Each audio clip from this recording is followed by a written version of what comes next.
Unique name के साथ हमने परफॉर्म किया। देखिए, एक मेलोडियस सॉन्ग, एक रोमांटिक सॉन्ग जिसके लिए मुझे जाना जाता है, एंड 90s का मेलोडी जो होता है, ये संजीव चतुर्वेदी ने इसको क्रिएट किया, कंपोज किया। फैंटास्टिक कंपोजिशन, एकदम मेलोडियस कंपोजिशन जो 90s का याद दिलाते हैं। इसके साथ मेरा एक नहीं, बहुत सारे गाने हैं मेरा, अभी लाइन से गाने और आने वाले हैं बहुत सारा।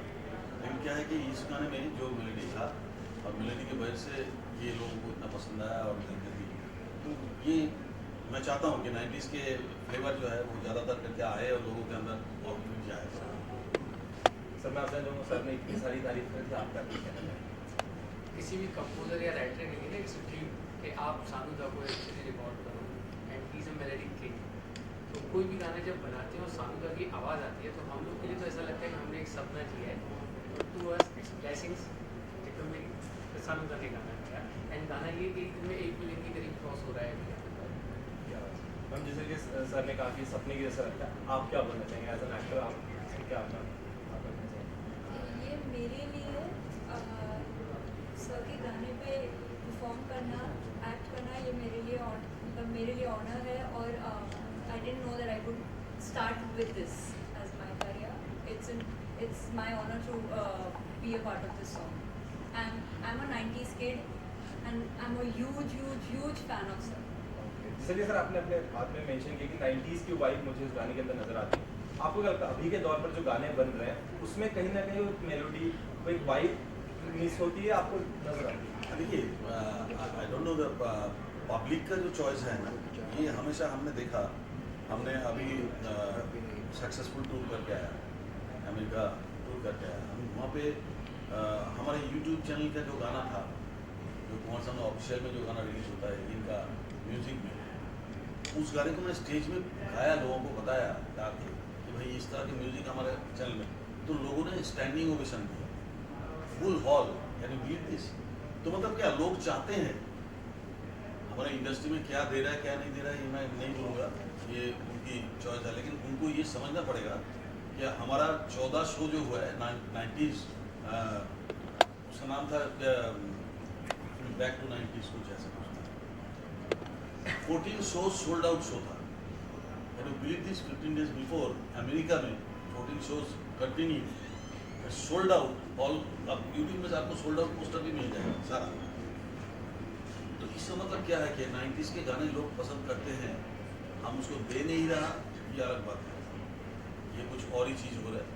तो 90s के म्यूजिक जो क्रिएट कर सकता है, ऐसे लोगों को आगे आना चाहिए, संजीव जैसे ऐसे लोगों को आगे आना चाहिए जो नादिक सरवन जैसा या तो अनु मलिक जैसा ऐसे गाने क्रिएट कर सकते हैं। तो मैंने वही बोला कि भाई 90s का मिसिंग है। अभी के जो गाने बन रहे हैं उसमें 90s फ्लेवर, तो क्योंकि 90s एरा जो था that was the golden era for music industry, golden era, proper golden era जिसको कहते हैं। तो बस वही कोशिश है, ये लोग समझे ना समझे, हम तो हमारा करते रहेंगे। और यूट्यूब चैनल में, हमारा भी यूट्यूब चैनल में हमने ये गाना का एक दूसरा चैनल के लिए, एंड बट मैं अपना यूट्यूब चैनल में एवरी 7 days और 10 days एक नया गाना रिलीज होता है,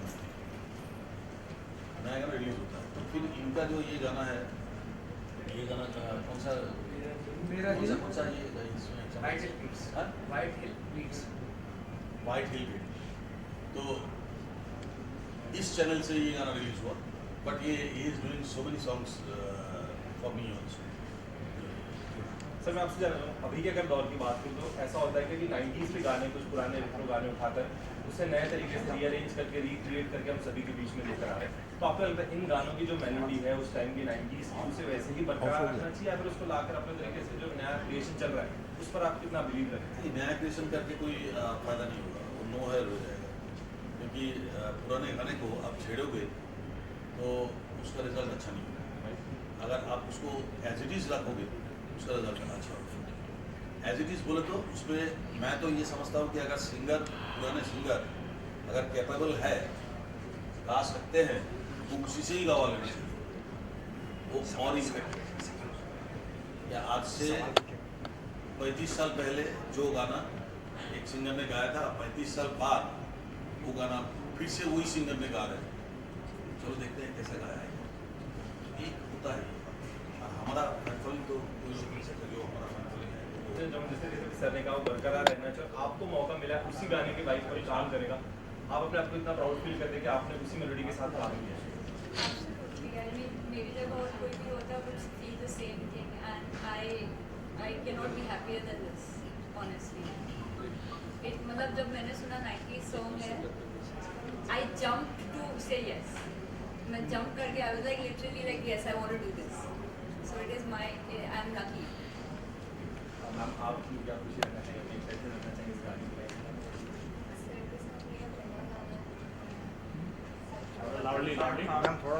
तो लाउड बोलिए। सर के साथ मेरा पहला गाना है और मैं हमेशा से उनकी बहुत बड़ी फैन रही हूँ और मुझे एक्चुअली पता नहीं था, बिकॉज सरप्राइज फॉर मी, मुझे संजीव जी ने बाद में बताया। मैंने उनसे पूछा तो उन्होंने बोला है इस सर के साथ में गाने वाले हैं, मतलब मैं उनके साथ गाने वाली हूँ।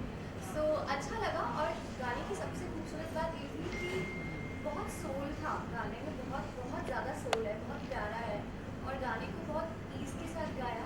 और उससे भी इम्पोर्टेंट बात मेरे लिए ये थी कि मैंने सर को गाते हुए सुना लाइव जब वो रिकॉर्ड कर रहे थे, तो फिर मुझे गाने में उससे बहुत प्यार। जैसे सर आपने कहा कि उन्हीं सिंगर को मौका देना चाहिए गाना फिर से गाने का, यदि आपकी लिस्ट में से कोई गाना फिर से 90 से उठाकर अगर अभी फिर से बनाना हो या कुछ उसको क्रिएट करना हो, तो वो एक कौन सा गाना हो जो आप चाहेंगे कि एक बार गाना को फिर से बाहर और एक बार फिर से ऑडियंस के बीच में एक नए तरीके से वैसा गाना भाई मैं मोर देन 22,000 सॉन्ग्स गा चुका हूँ। कोई एक गाना मेरे लिए बोलना बड़ा मुश्किल होता है कि इस गाने को रीमेक करूँ।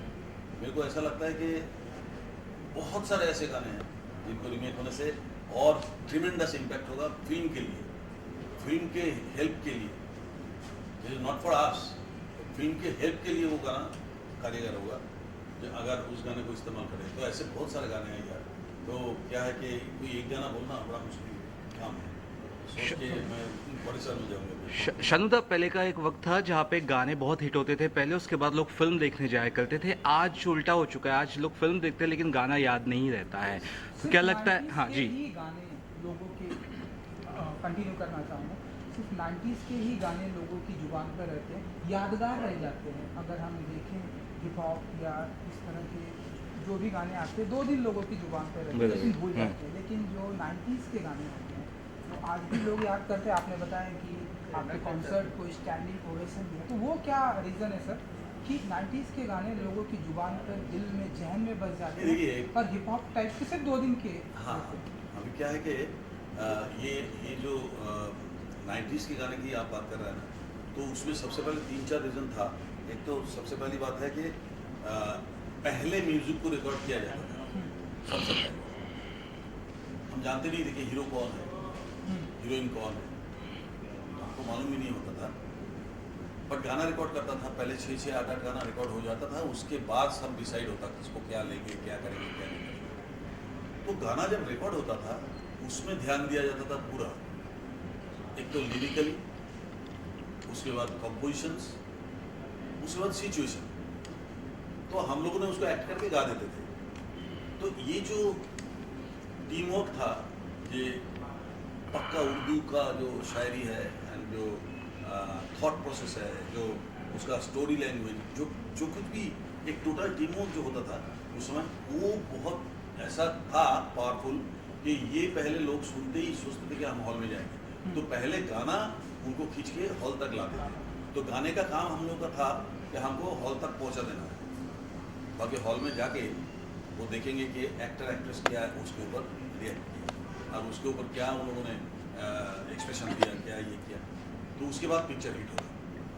तो ये सब मिला के ना वो चीज़ अभी क्या हो गया, एक म्यूज़िक प्रायोरिटी था पहले, ये म्यूज़िक के जरिए म्यूज़िक पिक्चर का आधे खर्चा म्यूज़िक से उठ जाता था। आधे पिक्चर का खर्चा जो है वो म्यूज़िक से उठ जाता था और म्यूज़िक के बाद वो लोग फिर फिल्म शुरू करके फिल्म खत्म करते थे। और अगर पिक्चर चल गया तो म्यूज़िक और भी हिट हो जाता, और पिक्चर नहीं भी चला तो भी म्यूज़िक बेच के पैसा कमा लेते थे कंपनी से। तो आई थिंक जो म्यूज़िक का जो एक प्रायोरिटी था अभी वो है नहीं। वो प्रायोरिटी अभी क्या है, म्यूज़िक को सेकेंडरी कर दिया गया। सही। डालना है तो डाल दो, नहीं तो नहीं डालो तो कोई बात नहीं है, ना भी डालो तो कोई बात नहीं है। ऐसा सिचुएशन हो गया। ये मंदबुद्धि टाइप का बुद्धि है जिसका जिन्होंने ये सोच रखते हैं। तो गाना एक ऐसा चीज़ है, not for relaxation, music is a therapy always. और ये फिल्म जब देखने जाते हैं, इतना टेंशन, इतना मारधार, इतना ये, उसमें एक रोमांटिक गाना आता है, एक सॉफ्ट रोमांटिक गाना है, तो थोड़ा रिलैक्सेशन होता है उससे। तो ये सब चीज़ें इन लोगों को सोचना चाहिए कि हम म्यूज़िक को सेकेंडरी करके अगर पिक्चर को हिट कराना चाहे तो बहुत नामुमकिन है, बहुत मुश्किल है। अभी 100 पिक्चर बनाओगे तो उसमें से 1 या 2 हिट होगा। जैसे हाँ,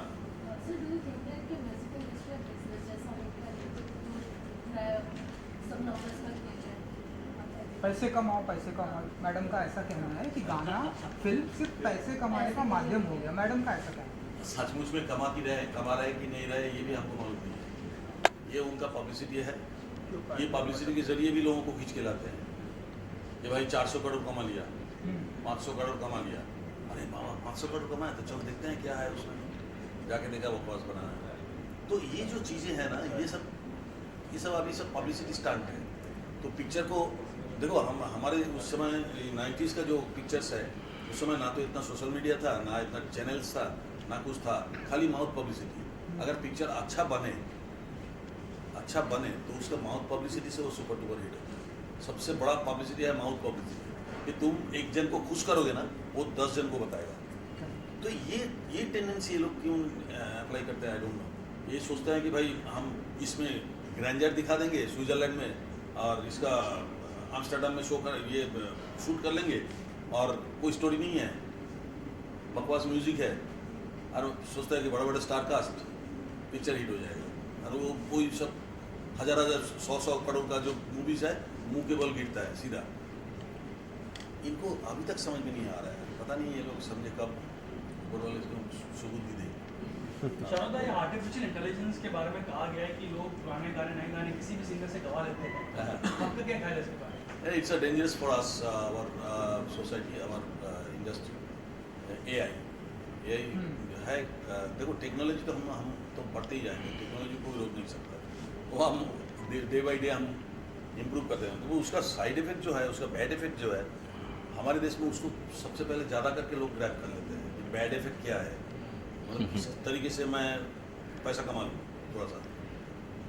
AI का गुड इफेक्ट बहुत सारा है, बट बैड इफेक्ट भी बहुत ज़्यादा है। हमारे यहाँ पे अगर बैड इफेक्ट को यूज़ करें, समझ तो कोई भी सिंगर के गवा के उसका सेम वॉइस फ्रिक्वेंसी से कुमार सानू बना दिया AI, and that is but for us, that is but for all.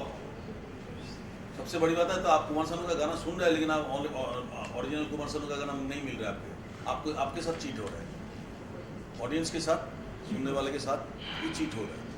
तो ये बहुत बड़ी डिसएडवांटेज। तो ये है AI। हम तो कहते हैं कि AI के लिए सबसे बड़ा प्रोटेक्शन हो जाना चाहिए, तो AI के लिए प्रोटेक्शन बहुत ज़रूरी है। तो इन क्रिएटिव फील्ड, हाँ, in creative field, in creative field क्योंकि अभी AI क्रिएटिविटी नहीं कर सकती, AI उस चीज़ को मॉडिफाइड कर सकती है, अगर टेक्नोलॉजी उसमें इन्वॉल्व कर सकती है। पर क्रिएटिविटी जो होती है, मतलब ऐसा कहावत चलता है, बेवकूफ़ और कलाकार जो पैदाइशी होती है, यस। तो AI जो है क्रिएटिविटी नहीं कर सकती। नहीं, वही तो बात बोल रहा हूँ कि AI आपका वॉइस इमिटेट कर देगा, आपका टोनल क्वालिटी इमिटेट कर देगा, लेकिन what about your expression? AI expression दे नहीं सकते, दैट इज क्रिएटिविटी। तो क्रिएटिविटी में ये सब चीज़ें होता है, एक्सप्रेशन, फीलिंग्स हो, थ्रोइंग हो, ये सब चीज़ें हमको खुद को करना पड़ेगा, इतना भी AI लगा। हम जब कोई सॉफ्ट गाना गाएंगे, सैड गाना गाएंगे, वो AI कुछ नहीं कर सकते। वो गाना सीधा सीधा गाना कर देंगे। जैसा हम गाएंगे जब कोई बात बिगड़ जाए, जब कोई मुश्किल, ये होगा AI। क्रिएटिविटी ओरिजिनल फिल्म में होगा जब कोई बात बिगड़ जाए, ये होगा क्रिएटिविटी आर्ट फील्ड का काम। तो AI और क्रिएटिविटी में ये फ़र्क है, जो AI दे नहीं सकता, वो क्रिएटिविटी को रखना ही पड़ेगा। तो गानों की आत्मा नहीं बनी। ना दादा, जैसे पहले मैनुअली म्यूज़िक बनाते थे और आज की तारीख में सब डिजिटल बना रहे हैं, उससे क्या कुछ सिंगिंग पे असर पड़ा है क्या? पहले जो होता था मैनुअली तबला अलग होता था। बहुत अच्छा आपने क्वेश्चन किया। जी। ये बहुत डेप्थ वाला क्वेश्चन है। जी। ये सब छोटा मोटा क्वेश्चन नहीं है। देखिए, शुरू में हम लोग जब गाना गाने जाते थे, लाइव रिकॉर्डिंग करने जाते थे, तो उसमें डेडिकेशन नामक एक चीज़ है जो टेंशन से ज़्यादा बिल्टअप होता है। मैं आपको बता रहा हूँ एक बात, आप याद कर लेना, उसको मिला लेना। टेंशन आपको जब होगा ना तो आपका सारा इंद्रिय जो है वो ज़्यादा काम करना शुरू करता है, यू नो दैट। एंड उसमें क्या होता है कि आपका डेडिकेशन होता है, क्योंकि आप जो काम करने गया उसमें आपका ज़्यादातर करके आपका दिमाग चल रहा है, तो ज़्यादातर करके आप कॉन्शियस हो जाते हो कि भाई इसको।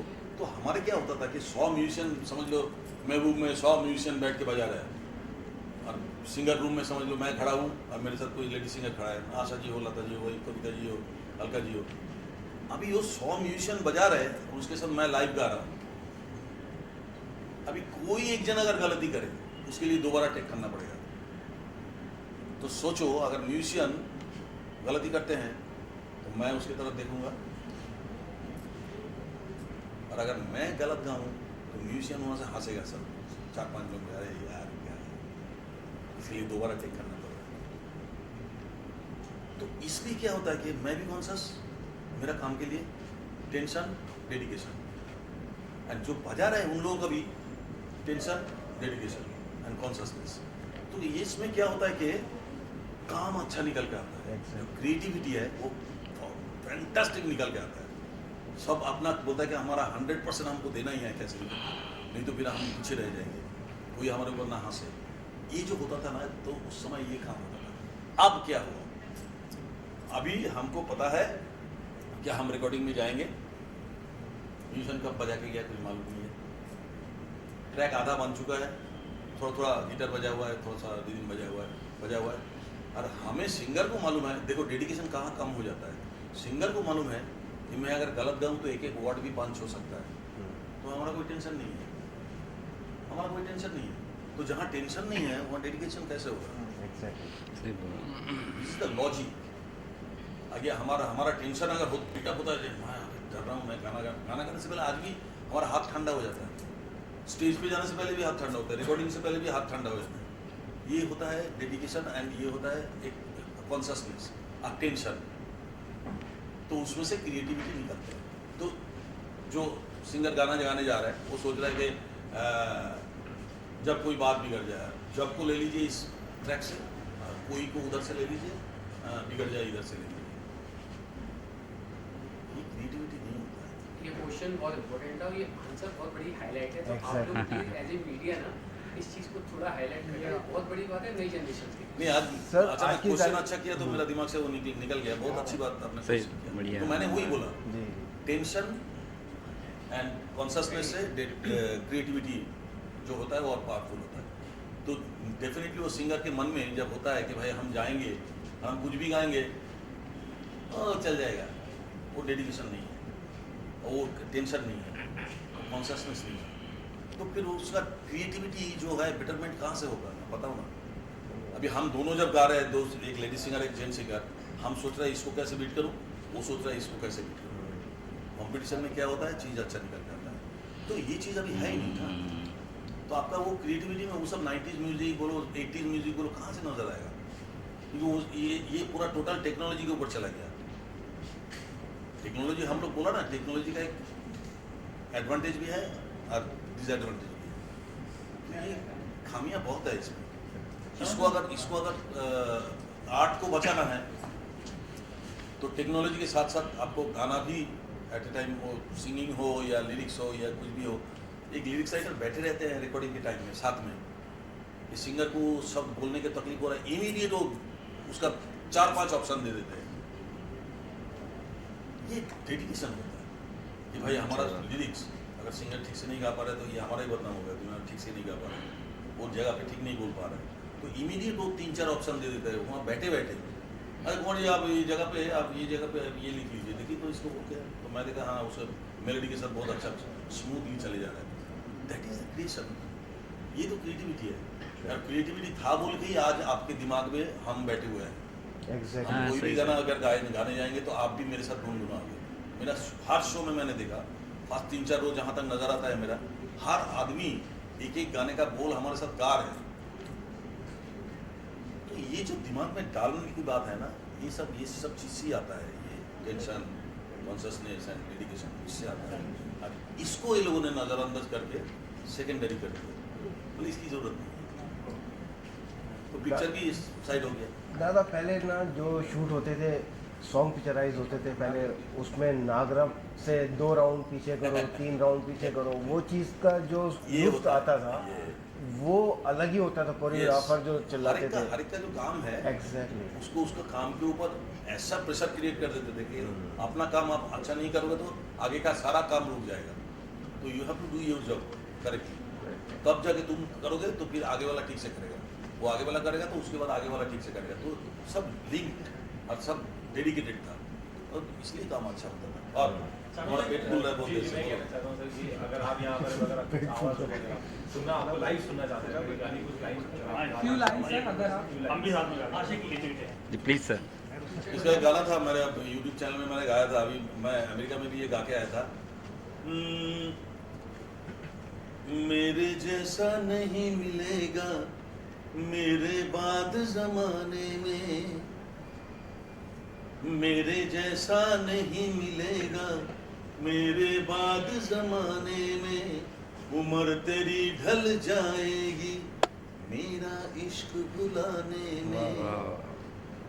तुमने मुझको दागा दिया है, तुमने मुझको धोखा दिया है, तुम भी धोखा खाओगे, बड़ा पछताओगे, बड़ा पछताओगे, लेके मेरा नाम हजारों अश्क बहाओगे, हाँ हाँ बड़ा पछता। तो ये था, देखो मेलोडी ये बजा बनाया, तो ये पूरा 90s मेलोडी, वर्डिंग अच्छा है, पावरफुल, सिंपल सा वर्डिंग है लेकिन पावरफुल वर्डिंग है, लोगों को छूने वाले। अब जब मैं गा दिया मेरे जैसा नहीं मिलेगा मेरे बाद जमाने में, सिंपल थिंग है, आप भी अपने वर्ड को कभी बोलते होंगे, जी जी एग्जैक्टली, है ना, सो वेरी सिंपल थिंग। अरे मेरे जैसा नहीं मिलेगा तुमको, चलो मैं जब नहीं रहूँगा ना तुमको पता चलेगा, सिंपल थिंग, ये थॉट को, तो ये सब चीज़ें जो है ना ये चाहिए सही बात। हमारे जीवन के लिए, हमारे लाइफ के लिए, जो सुकून भरी लाइफ होना चाहिए, उसके लिए आप अच्छे मूवी देखो, अच्छे गाना सुनो, स्टोरी वाला। कुछ बोलेगा क्या? अच्छा सर एक लास्ट सवाल। हाँ बोलो। आज पुरानी फिल्में जो होती है, म्यूजिकल फिल्में, उनका रीमेक बनती है, फॉर एग्जांपल आशिकी, तो they don't take old singer, वो पूरा नया वो लोग करते हैं, तो what do you have to say about that? Because Aashiqui film was more on music based और लोगों को गाना ज़्यादा पसंद था more than the film, what do you say about that? What you want to know? कि नई आशिकी नई रीमेक बनती है, तो उसमें पुराने गानों को कुछ लेते नहीं है, सिंगर्स गाने लेते हैं, कुछ लेते ही नहीं।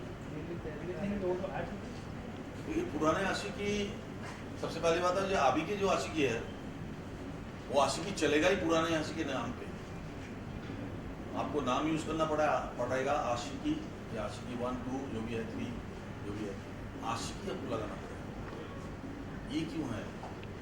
आशिकी जो है कुछ और लिख सकते थे ना, आशिकी क्यों यूज कर रहा है, इसको सोचो कि हम आशिकी क्यों लगा रहे हैं। अगर मेरे में दम है तो फिर हम आशिकी, बुरी बात नहीं है, बहुत अच्छी बात है, लेकिन क्या है कि पुराने चीज़ को आप भुला नहीं सकते। अब जितना भी नया बने, नए रीमेक होए, जो कुछ भी करे, उस चीज़ को आप भुला नहीं सकते। सो ये कंपैरिजन होता ही नहीं है, कौन आशिकी बेटर है, कौन आशिकी है, ये सब बकवास बात है। ये एक आशिकी एक हिस्ट्री क्रिएट किया, दूसरा आशिकी एक हिस्ट्री क्रिएट करेंगे, ये होता ही रहेगा। मैं गाऊंगा, मैं एक अपना जगह बनाऊंगा, मेरे बाद और कोई एक सिंगर आएगा जो उसका अपना जगह बनाएगा। इसका मतलब ये नहीं कि वो मेरे माथे पे चढ़ गया, नो। नंबर ऑफ सॉन्ग्स में मैंने बहुत सारे लोगों से ज़्यादा नंबर गाए, बहुत ज़्यादा, तो मैं ये नहीं बोल सकता कि मैं उससे बेटर हूँ, सब वाली नहीं होता है। वो लीजेंड है, वो जो लोग लीजेंड है, जो लोग अपना जगह बनाए, वो जगह कोई नहीं बना सकता है, भले आप कोई नया जगह बना लो, लेकिन वो जगह नहीं बनेगा। सो ये सब तुलना करना बहुत बेकार है। तो लेजेंड की बात होती है, आपकी पहली मुलाकात किशोर कुमार से कैसी हुई थी? किशोर कुमार साहब किशोर दा से मेरा कभी मुलाकात हुआ ही नहीं आज तक, ये मेरा दुर्भाग्य है, एंड ये बड़ा सजा है मेरे लिए। मैं उनको फॉलो करके यार टोटल याद, देखो ना किशोर दा की यादें, ये सब गाना किशोर की यादें से लेके डिसीज में मैं 40-45 कैसेट गा दिया था, सारे किशोर दा का गाना गा दिया था, लेकिन किशोर दा से मिला नहीं। पर मेरे को बाद में उनका सेक्रेटरी अब्दुल जो है, अब्दुल उनका सेक्रेटरी हुआ था, बाद में यशोदा के डेथ के बाद उन्होंने मेरे पास आके ये बताया कि साहब भी बार बार पूछते थे कि ये कौन लड़का है यार मेरे जैसे गाते हैं, कौन लड़का इसको मिला एक बार बुला, तो हुआ नहीं। मैं तो उसके चरणों में एक बार जाके गिरना चाहता था, कैसे भी करके एक बार चरणों में गिरूँ, ऊपर वाले का मर्जी नहीं था।